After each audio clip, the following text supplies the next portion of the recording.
7 പേരുടെ സംസ്കാരം ഇതിനോടകം തന്നെ പൂർത്തിയായി. 3 മഹല്ലുകളിലായാണ് സംസ്കാരം.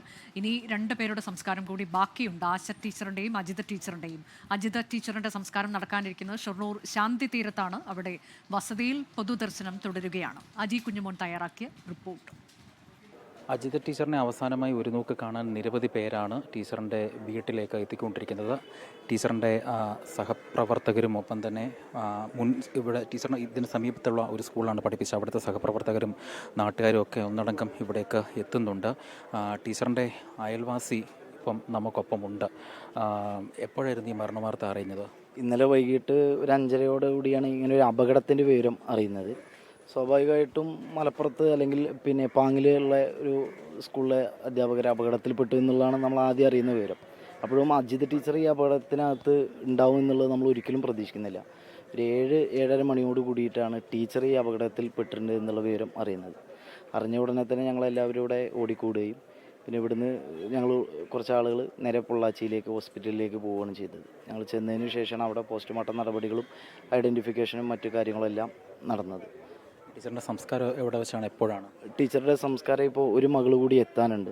അവരിപ്പോൾ 1 മണിയോട് കൂടിയിട്ട് ഇവിടെ കൊച്ചിയിൽ ഫ്ലൈറ്റ് ഇറങ്ങും. ഒരു 4 മണിയോട് കൂടി ഇവിടെ എത്തും എന്നുള്ള പ്രതീക്ഷയിലാണ്.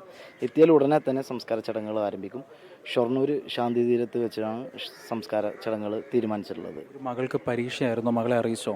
മകൾ പരീക്ഷ കഴിഞ്ഞ് ഇവിടെ എത്തിയിട്ടുണ്ട്. അവർ പരീക്ഷ ആയതുകൊണ്ട് തന്നെ അവരെ ഫോണും അതുപോലെ TV-യും മറ്റു സൗകര്യങ്ങളും ഉണ്ടായിരുന്നില്ല. അതുകൊണ്ട് അവർ ഈ മരണവിവരം അറിഞ്ഞിട്ടുണ്ടായിരുന്നില്ല. നമ്മളെ ഇവിടുന്ന് ഒരു ടീം അവരെ എടുക്കാൻ വേണ്ടി പോയിരുന്നു. പരീക്ഷ കഴിഞ്ഞതിന് ശേഷമാണ് ഈ വിവരം അറിയിച്ചത്.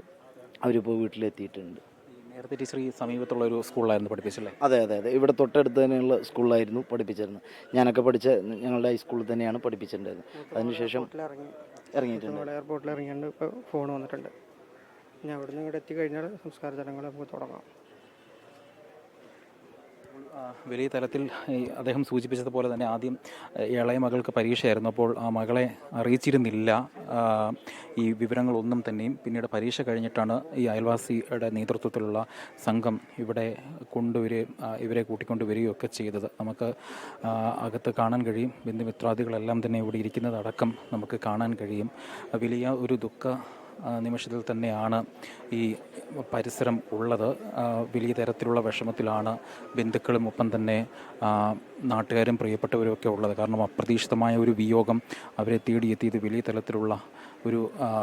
തലത്തിലുള്ളൊരു വേദനയോടുകൂടെ തന്നെ ആയിരുന്നു എന്നുള്ളതാണ് എടുത്തു പറയേണ്ടത്. എന്തായാലും വലിയ തരത്തിലുള്ള ഒരു വേദനയിൽ കഴിയുകയാണ് നാടും നാട്ടുകാരും.